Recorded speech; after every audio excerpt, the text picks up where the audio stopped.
पहले ही बताया था आपको, फंडामेंटल रूल 9 जो है एक बहुत बड़ा एक जेंट है, एक बहुत बड़ा रूल है ये। इसमें 32 डेफिनेशंस दिए हुए हैं। फंडामेंटल रूल 9 में 32 डेफिनेशंस दिए हुए हैं और इसका एक वन बाय वन हम इसको समझते हैं। Unless there be something repugnant in the subject or context, the terms defined are used in the rules in this sense here explained. Act means government of India act.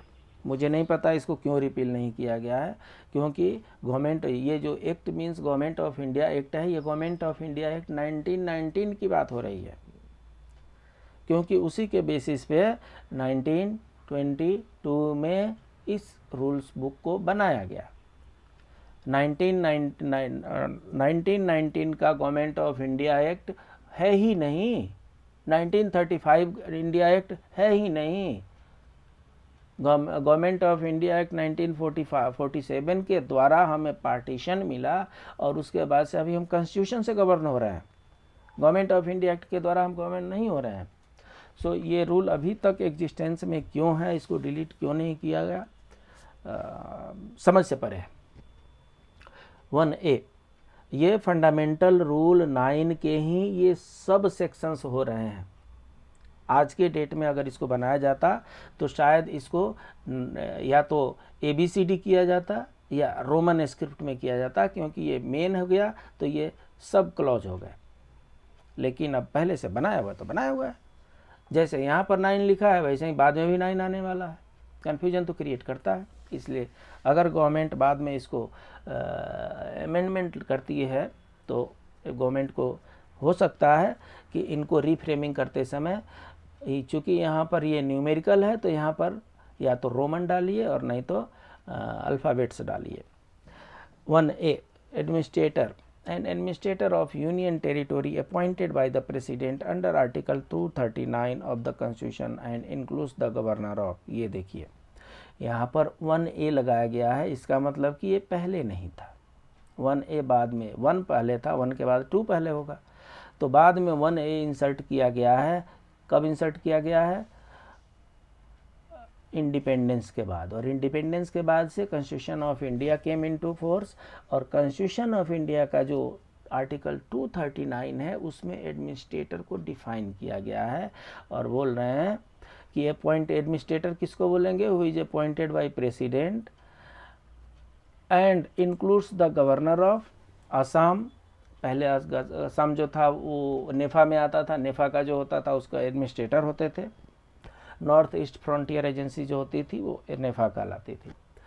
1B में allotment है, grant of licence to government servant to occupy a house owned leased or required or requisitioned by government. और सो एक allotment of accommodation के बारे में 1B में दिया हुआ है।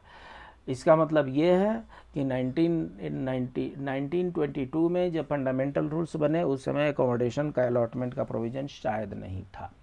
बाद में इंडिया इंडिपेंडेंट होने के बाद से अलॉटमेंट का प्रोविज़न बाद में ऐड किया गया है, इसलिए 1B है। 2 को नॉट प्रिंटेड है किसी कारण से, और 3 डिलीटेड हो गया है। 4th जो है कैडर है, द स्ट्रेंथ ऑफ सर्विस और a part of service sanctioned as separate unit is called cadre. SSO का कैडर होता है, सैंक्शन होता है उसका UDC का कैडर हो जाएगा, DD का कैडर हो जाएगा। तो इस तरीके से क्या है, अलग अलग सैंक्शन किया हुआ होता है उसके स्ट्रेंथ को, और उसको हम कैडर कहते हैं। कंपेंसेटरी अलाउंसेस क्या होता है? फंडामेंटल रूल 9 के अंदर सब क्लॉज 5th है और उसमें क्या है, कंपेंसेटरी अलाउंस डिफाइन किया गया है। Allowance granted to meet personal expenditure necessitated by special circumstances in which duty is performed. It includes traveling allowance but does not include a sumptuary allowance nor the grant of free passage by sea to or from any place outside India। तो कहने का मतलब ये है कि compensatory allowance एक ऐसा allowances होता है जो हमारा जो पर्सनल एक्सपेंडिचर है necessitated by special circumstances in which duty is performed. कई बार हमें ऐसी ड्यूटी करने के लिए कहा जाता है जिसके लिए हमें अलग से एक्सपेंडिचर करना पड़ता है, एक जगह से दूसरे जगह टेम्पोररी ड्यूटी में भेजा जाए, एक जगह से दूसरे जगह ट्रांसफ़र कर दिया जाए, किसी स्पेशल ड्यूटी में लगाया जाए। तो उसमें क्या होता है, जो हमारा मंथली पेमेंट फिक्स हुआ है उसके अलावा कुछ अलग से एक्सपेंडिचर हमें इनकर करने पड़ते हैं। उस एक्सपेंडिचर को कंपेंसेट करने के लिए, उस एक्सपेंडिचर को रीइंबर्स करने के लिए, उस एक्सपेंडिचर को एडजस्ट करने के लिए कंपेंसेटरी अलाउंसेस दिया जाता है। कई जगहों पे हील अलाउंसेस मिलते हैं, वहाँ पर हील के अनुसार हमारे एक्सपेंसेस बदल जाते हैं, तो इनको हम कंपेंसेटरी अलाउंसेस कहते हैं। थोड़ा सा इसके हटके इसमें कुछ एक्सप्लेनेशन है कॉन्स्टिट्यूशन का। एज पर constitution article 266 all revenue received by the government by way of direct taxes and indirect taxes, money borrowed and receipts from loans given by the government flow into the consolidated fund. No money can be withdrawn from this fund without parliament's assembly approval. कहने का मतलब ये है, यहाँ पर consolidated fund को define किया गया है किसमें, 266। याद रखने का तरीका यह है कि 226 आर्टिकल 226 जो है उसमें हाई कोर्ट के पावर दिए हुए हैं। आर्टिकल 226 में हाई कोर्ट के पावर दिए हुए हैं, और आर्टिकल 266 में कंसोलिडेटेड फंड के बारे में दिया हुआ है। कंसोलिडेटेड फंड एक ऐसा फंड है, ऑलमोस्ट वन वे है, ये अकाउंट वन वे अकाउंट है। इसमें ऑल ओवर इंडिया में डायरेक्ट टैक्स, इनडायरेक्ट टैक्स और भी जितने मनी बोरोइंग होती है, जितने भी रिसिप्ट होते हैं, जो भी लोन होते हैं, ये सब कुछ वन वे है, ये कंसोलिडेटेड फंड में जमा होते हैं। ESIC में अकाउंट नंबर 1 है। ESIC में अकाउंट नंबर 1 जो है वो कंसोलिडेटेड फंड के नेचर का है, वन वे है, इसमें सिर्फ और सिर्फ जमा होते हैं। कंसोलिडेटेड फंड से अब जमा तो सारे हो गए, खर्चे के लिए निकालना तो पड़ेगा, तो no money can be withdrawn from this fund without parliament's assembly approval. So consolidated fund से आपको क्या करना है, पार्लियामेंट से अप्रूवल लेना पड़ता है, बजट पास करवाना पड़ता है कि आपके ये एस्टीमेट है, ये प्लान है, और पार्लियामेंट के पास होने के बाद ही कंसोलिडेटेड फंड से आप विड्रॉवल कर सकते हैं, और उस विड्रॉल को निकाल करके और तब अलग अलग अलॉटमेंट में दिया जा सकता है। सो कंसोलिडेटेड फंड से विड्रॉवल का पावर जो है वो सिर्फ और सिर्फ गवर्नमेंट के पास है, that too with the concurrence of parliament of the nation और assembly of the particular state. 266 के बाद से 267 भी है। 267 में क्या आता है, for meeting unforeseen expenditure.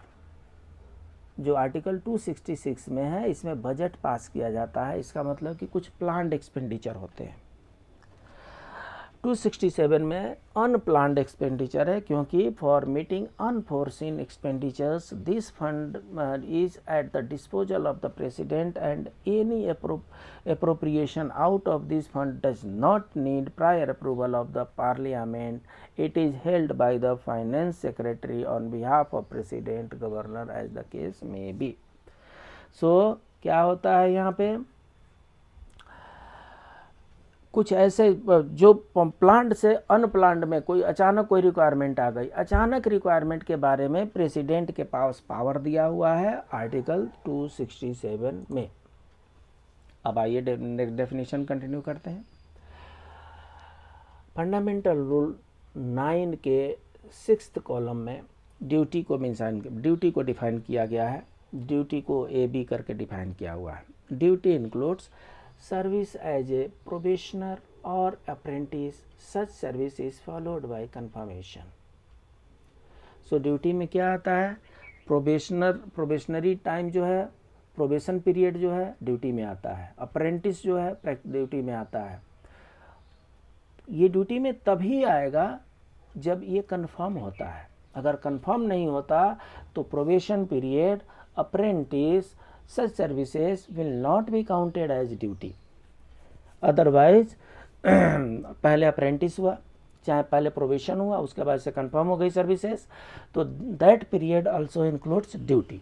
Joining जब ट्रांसफ़र होता है तो 8 दिन, 10 दिन, 15 दिन रूल के अनुसार कुछ ज्वाइनिंग टाइम दिया जाता है। उस ज्वाइनिंग टाइम में गवर्नमेंट सर्वेंट पहला स्टेशन छोड़ चुके होते हैं और दूसरे स्टेशन पर पहुँचे नहीं होते हैं। पहला स्टेशन भी छोड़ चुके होते हैं और दूसरे स्टेशन पे भी पहुँचे नहीं होते हैं। उस पीरियड को ज्वाइनिंग टाइम कहते हैं और ज्वाइनिंग टाइम को भी ड्यूटी में इंक्लूड किया गया है। इसको ब्रेक ना समझा जाए। बी में क्या है? A government servant may be treated as on duty. 6th B में बोल रहे हैं कि a government servant may be treated as on duty during a course of instruction और ट्रेनिंग इन इंडिया। मतलब ट्रेनिंग पीरियड हो रही हो, ट्रेनिंग का कोई कोर्स हो रहा है, कोर्स ऑफ इंस्ट्रक्शन हो रहा है, वो भी ड्यूटी में काउंट होगा। In the case of student, stipendiary or otherwise who is entitled to be appointed to the service of government on passing through a course of training at a university, college or school in such during the interval between the satisfactory completion of the course and his assumption of the duties. So इसमें training जो है department की बात हो रही है, course of instruction department की बात हो रही है। डिपार्टमेंट के अलावा भी कुछ ऐसे भी कोर्सेज़ की ज़रूरत पड़ सकती है, कुछ ऐसे भी स्टडीज़ की ज़रूरत पड़ सकती है जिसमें स्कूल कॉलेज में जाना पड़ता हो और उसके बाद से वो ड्यूटी एजम्पशन कर लेते हैं। उसको भी हम उस फुल पीरियड को, उस फुल स्टडी पीरियड को हम ड्यूटी में काउंट करते हैं। 6A में फ़ी के बारे में दिया हुआ है। A recurring or non-recurring payment to a government servant from a source other than the Consolidated Fund of India or the Consolidated Fund of a state or the Consolidated Fund of Union Territory, whether made directly to the government servant or indirectly through the intermediary government, but does not include। कहने का मतलब फ़ी जो होता है चाहे कुछ recurring हो सकता है, चाहे नॉन रिकरिंग पेमेंट हो सकता है। गवर्नमेंट सर्वेंट को अदर दैन कंसोलिडेटेड फंड से जो दिया जाता है उसको फ़ी कहते हैं। But fee does not include unearned income such as income from property, dividends and interest on securities. So question आ सकता है कि फ़ी इंक्लूड्स, तो उसमें अगर अनअर्न्ड इनकम है, अगर जैसे income from property, dividend and interest है, ऑन सिक्योरिटीज़ है, ये फ़ी में नहीं आता। Income from literary, cultural, artistic, scientific और technological efforts and income from participation in sports activities, ये फ़ी में नहीं आता। उसके बाद से 7th clause foreign service, service in which a government servant receives his pay with the sanction of government from any source other than the Consolidated Fund of India or the Consolidated Fund of a state or the Consolidated Fund of Union Territory। So जहाँ कहीं भी Consolidated Fund of India के अलावा किसी दूसरे fund से payment करने की ज़रूरत पड़ता है, उस सर्विसेज को फॉरेन सर्विसेज कहते हैं। सब रूल 8 डिलीटेड और फंडामेंटल रूल 9 का 9th सब क्लॉज है ऑनरेरियम क्या होता है। A recurring or non-recurring payment granted to a government servant from the Consolidated Fund of India or the Consolidated Fund of a state or the Consolidated Fund of Union Territory as remuneration for special work of a occasional or intermittent character। So honorarium क्या होता है? ये recurring भी amount हो सकता है, non recurring payment भी होता है। ये गवर्नमेंट सर्वेंट को दिया जाता है from the Consolidated Fund of India or Consolidated Fund of a state or Union Territory as remuneration for a special work। ठीक है, तो ऑनरेरियम क्या है? गवर्नमेंट सर्वेंट को दिया जाने वाला एक रेमुनरेशन है फॉर स्पेशल, किसी विशेष प्रकार के वर्क को करने के लिए, ऑफ एन ओकेजनल और इंटरमिटेंट कैरेक्टर। मतलब जो कार्य वो, जो उनकी ड्यूटी है वो कर रहे हैं, उसके अलावा अगर कुछ ड्यूटी उनको दी जा रही है तो उसको, उस रेमुनरेशन को हम ऑनरेरियम कहते हैं। सब रूल 10 ज्वाइनिंग टाइम क्या होता है? The time allowed to a government servant in which to join a new post or to travel to or from a station to which he is posted. So joining time से बहुत लोग, सब लगभग सारे लोग फेमिलियर हैं। Transfer वगैरह के समय में ज्वाइनिंग टाइम हमें मिलता है और वो फैसिलिटेट करता है एक स्टेशन से दूसरे स्टेशन में जा करके ड्यूटी ज्वाइन करने के लिए। 11th not printed, 12th leave salary, the monthly amount paid by government to a government servant on leave. So leave में रहते हुए भी हमें सैलरी मिलती है और उसको लीव सैलरी कहते हैं। लेन, लियन भी कुछ लोग इसको पढ़ते हैं, कुछ लोग लियन पढ़ते हैं, कुछ लोग लेन पढ़ते हैं, जो भी इसके प्रोनाउंसिएशन हो। The title of a government servant to hold a regular basis either immediately or on the termination of a period or period of absence, post including a tenure post to which he has been appointed on regular basis and on which he is not on probation, provided that the title to hold a regular post shall be subject to the condition that the junior most person in the grade will be liable to be reverted to the lower grade if the number of persons so entitled is more than। कहने का मतलब ये हुआ कि हर post का एक sanctioned strength होता है, उस सैंक्शनड स्ट्रेंथ के अगेंस्ट में ज्वाइनिंग कराया जाता है।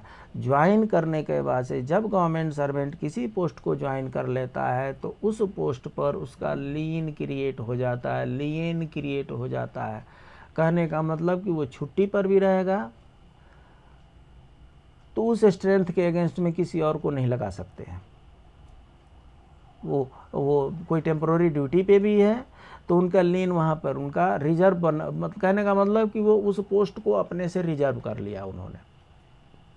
ठीक है, तो लीन टर्मिनोलॉजी कैसे होता है, क्या होता है, इसको बड़े विस्तार से हम समझेंगे आने वाले क्लासेस में। 14 में जो है लोकल फंड है। Revenues administered by bodies which by law or rule having the force of law come into the control of government, whether in regard to the proceedings, sanction to the consideration of the post, the enactment of leave, pension, similar rules and so local fund की बारे में यहाँ पर चर्चा की गई है।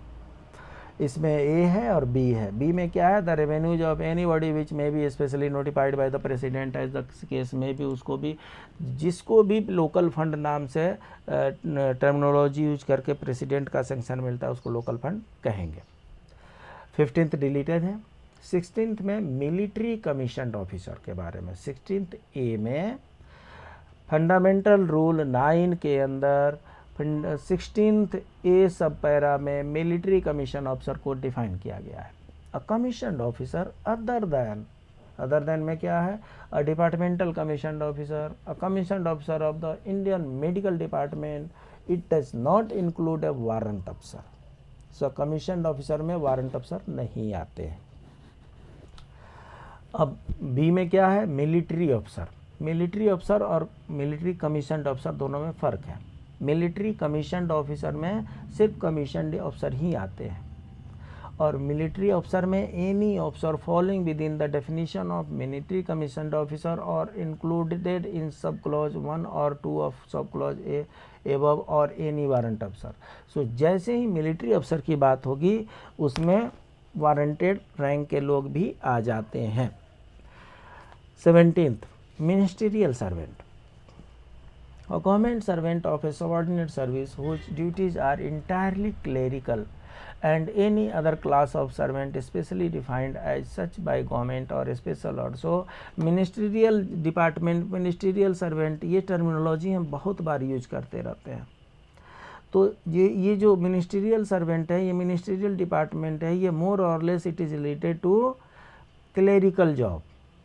Official job, clerical job से रिलेटेड जितने लोग हैं उनको मिनिस्टीरियल स्टाफ, मिनिस्टीरियल सर्वेंट कहते हैं। Month, a calendar month in calculating a period expressed in terms of months and days, complete calendar months irrespective of the number of days in each should first be calculated and the odd number of days calculated subsequently.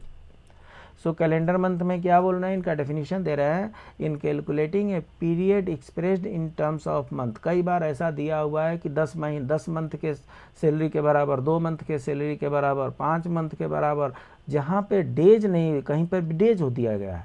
जैसे 10 days का मिलेगा, 60 days का मिलेगा, 300 days का, तो जहाँ पर days मिला है वहाँ पर कैलकुलेशन का प्रॉब्लम नहीं है।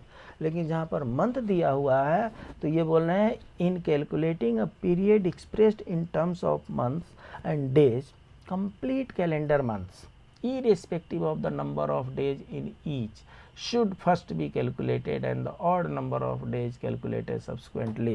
So एक महीने में किसी में 28 डेज भी हो सकता है, किसी में 29 डेज भी हो सकता है, किसी में 30 डेज भी हो सकता है, किसी में 31 डेज भी हो सकता है। कंप्लीट कैलेंडर मंथ को उसको काउंट किया जाता है। ऑफिशिएट 19th में है, a government servant officiates in a post when he performs the duties of a post on which another person holds a lien. So मैंने पहले ही बताया आपको, लियन एक ऐसा है कि जिसमें अगर कोई छुट्टी जा रहा है तो he will be on leave but he holds lien on that post. तो उस पोस्ट पे वो छुट्टी तो चले गए लेकिन उस पोस्ट का काम किसी न किसी को तो देना पड़ेगा, तो किसी और व्यक्ति को अगर वो काम दिया जाता है तो उनको बोलते हैं वो ऑफिशिएटिंग कर रहे हैं वो, ठीक है। 20 overseas pay granted to government servant in consideration of the fact that he is serving in a country other than the country of his domicile. So जो लोग फॉरेन सर्विसेज विदेश में लोग जो लोग चाह रहे फॉरेन कंट्री में जो लोग जॉब करते हैं, एम्बेसीज वगैरह में जो लोग जॉब करते हैं, और भी कई जगहों पे बाहर में जॉब करते हैं, उनको जो पेमेंट मिलता है उसको ओवरसी पेमेंट कहते हैं। 21 में पे का डेफिनेशन दिया हुआ है। Pay means the amount drawn monthly by a government servant as the pay other than a special pay or pay granted in view of his personal qualification which has been sanctioned in the post held by him substantially or officiating capacity to which he is entitled by reason of his position in a cadre. So pay का मतलब monthly payment होता है। Overseas और क्या होता है, overseas पे होता है, और क्या होता है, स्पेशल पे होता है, और क्या है, पर्सनल पे होता है, और क्या होता है, any other emoluments which may be specially classed as pay by the president. So generally pay means monthly salary होती है, that includes overseas payment, special pay and personal pay, and it may include any other point, any other emolument which is specifically classed as pay by the President of India. Number 22 fundamental rules 9 के अंदर में number 22 permanent post, a post carrying a definite rate of pay sanctioned without limit of time. So permanent post का मतलब क्या होता है, ये 1 साल के लिए, 2 साल के लिए, 6 महीने के लिए, ऐसा कुछ मेंशन नहीं हुआ है, तो वो परमानेंट पोस्ट कहते हैं। Personal pay, additional pay granted to a government servant, उसको पर्सनल पे में क्या क्या आएगा, to save him from a loss of substantial pay in respect of permanent post other than a tenure post. So personal pay वो होता है जो other than salary मिलता है। In exceptional circumstances other personal consideration भी है। 24 में presumptive pay of a post when used with reference to any particular government servant, the pay to which he would be entitled if he holds a post substantially and were performing duties, but it does not include special pay unless the government servant performs of discharge work। और so presumptive payment के बारे में यहाँ पर बात की हुई है, आजकल इसके कम यूज देखने को मिलता है। स्पेशल पे सब क्लॉज 25th में है। In addition of the nature of the pay to emoluments of a post or of a government servant granted in consideration of the special orders nature of the duties or a special addition to the work or responsibility। जब भी कोई special nature का काम मिलता है तो उसके लिए किसी न किसी प्रकार का जो पेमेंट मिलता है, एमोलूमेंट्स मिलता है, उसको स्पेशल पे के नाम से जाना जाता है। 26 डिलीट हो चुका है। 27 सब्सिस्टेंस ग्रांट है। A monthly grant made to a government servant who is not in receipt of pay or leave salary, that is called subsistence grant। so subsistence grants उसको बोलते हैं जिस पीरियड में सैलरी नहीं मिलती है, चाहे जिस पीरियड में हमें पेमेंट नहीं मिलता, जिस पीरियड में लीव सैलरी नहीं मिलती है, उस पीरियड में सबसिस्टेंस ग्रांट दिया जाता है। सब्सटेंटिव पे 28 the pay other than special pay, personal pay or emoluments classed as pay of the president to which a government servant is entitled on account of post to which he has been appointed substantially और by reason of his substantive position in a cadre. So जो भी substantive post होगा, substantive post के लिए standard पे structure होगा, उसी को सब्सटेंटिव पे कहते हैं। 29 जो है डिलीटेड। अब बच गए 30। द टेम्पोररी पोस्ट किसको कहते हैं? Post carrying a definite rate of pay sanctioned for a limited time. तो टेम्पोररी पोस्ट उसको कहेंगे जो लिमिटेड टाइम के लिए हो और उसमें मेंशन किया हुआ कि लिमिटेड टाइम के लिए इनको इतनी ही सैलरी मिलेगी। 30 ये टेन्योर पोस्ट है। A permanent post which an individual government servant may not hold for more than a limited period, that is called a tenure post. Tenure post होता है 3 ईयर, 6 ईयर, 9 ईयर के लिए, उसके बाद से आपका उसको चेंज किया जाता है, उसको टेन्योर पोस्ट कहते हैं। 31 ए टाइम स्केल पे। Pay which subject to any condition prescribed in these rules rises by periodical increment from a minimum to a maximum. It includes the class of pay that are known as progressive. So time scale payment के बारे में यहाँ पर define किया गया है, provision clear है। Time scales are said to be identical if the minimum and maximum, the period of increment and rate of increment of the time scale are identical. सी जो है बहुत लंबा है, उसको देख लेना है। 32 is the last sub clause of fundamental rules 9।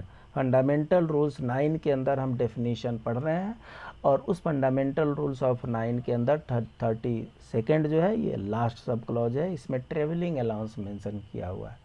So rule fundamental rules 9 में सबसे लास्ट में क्या है? ट्रेवलिंग अलाउंसेज है।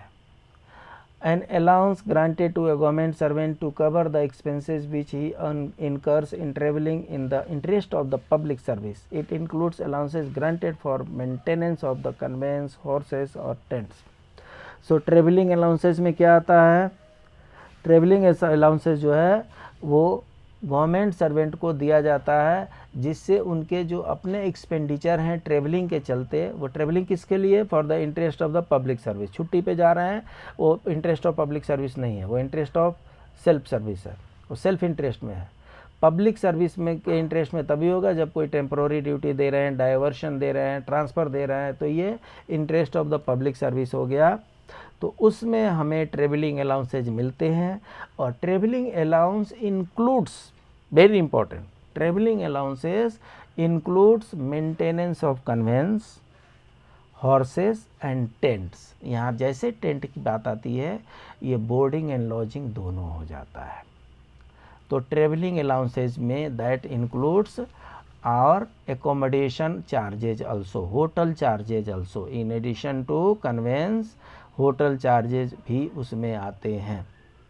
तो ट्रेवलिंग अलाउंसेस में हमारा कन्वेंस भी आता है और हमारे बोर्डिंग एंड लॉजिंग दोनों मिला करके ही ट्रेवलिंग अलाउंसेस में आते हैं।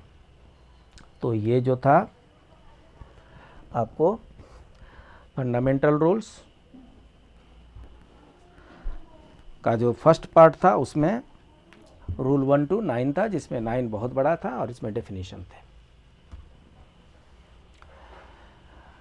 आज का नीति श्लोक, सदृशा पुरुषेणम हातव्या भूति मिच्छताम निद्रा तंद्रा भयम क्रोध आलस्यम दीर्घ सूत्रता। कहने का मतलब ये है कि संपन्न होने की इच्छा रखने वाले मनुष्य को इन 6 बुरी आदतों को त्याग देनी चाहिए। जिनको संपन्न नहीं होना है उनके लिए ये नहीं है, और जिनके पास ये अभिलाषा हो, ये लालसा हो कि हमें संपन्न होना है, बड़ा आदमी बनना है, उनके पास अगर ये 6 तरह के हैबिट्स हैं, इन 6 हैबिट्स को छोड़ देनी चाहिए। क्या है? अधिक नींद, बहुत सोने वाली आदत है। जड़ता है, जड़ता का मतलब कि एक बार जिसको पकड़ लिए उसको छोड़ने का मन नहीं करता है, वहीं पर चिपके रह गए, वहाँ से मूवमेंट नहीं होती है, बहुत चेंजेबिलिटी नहीं है, एडाप्टेबिलिटी नहीं है, वो होना चाहिए। भय, छोटी छोटी बातों में डर जाना। क्रोध, छोटी छोटी बातों पे गुस्सा हो जाना। आलस्य मतलब धीरे धीरे काम को करना और कार्य को टालने की प्रवृत्ति। आज करने वाला काम कल कर लेंगे, कल करने वाला काम परसों कर लेंगे, सुबह वाला काम शाम में कर लेंगे। ये जितने जिनके पास ये 6 प्रकार की टेंडेंसी होती है ये संपन्न नहीं हो पाते हैं।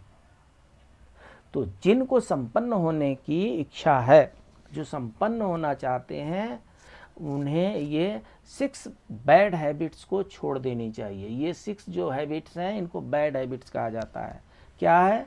नींद, लिमिटेड पीरियड के लिए नींद अति आवश्यक है, वो बैड हैबिट में नहीं आती है, इसीलिए ब्रैकेट में अधिक नींद दिया हुआ है। 6 hour 7 hour 8 hour is sufficient. उसके अलावा अगर सोते हैं, लगे रहो, सोए रहो, उसको अधिक नींद कहते हैं। तो 6 types of bad habits needs to be eliminated immediately if you want to become a big person। क्या क्या है? अधिक नींद नहीं होनी चाहिए, जड़ता नहीं होनी चाहिए, भय नहीं होना चाहिए, क्रोध नहीं होनी चाहिए। यहाँ पर जड़ता का संबंध कुतर्क से भी है। कुतर्क नहीं होना चाहिए, भय नहीं होना चाहिए, क्रोध नहीं होना चाहिए, आलस नहीं होना चाहिए और कार्यों को टालने की प्रवृत्ति नहीं होनी चाहिए। अगर ये 6 त्याग दिए तो संपन्न होने में समय नहीं लगता। और अगर 6 ने आपको घेर लिया और ये 6 ने आप पर डेरा बना लिया तो संपन्नता के तरफ अग्रसर होना बड़ा ही मुश्किल है। इसलिए इस नीति श्लोक को अपने संपन्नता से जोड़ करके देखनी चाहिए और प्रयास करना चाहिए कि इन 6 बैड हैबिट से हमें मुक्ति मिल जाए।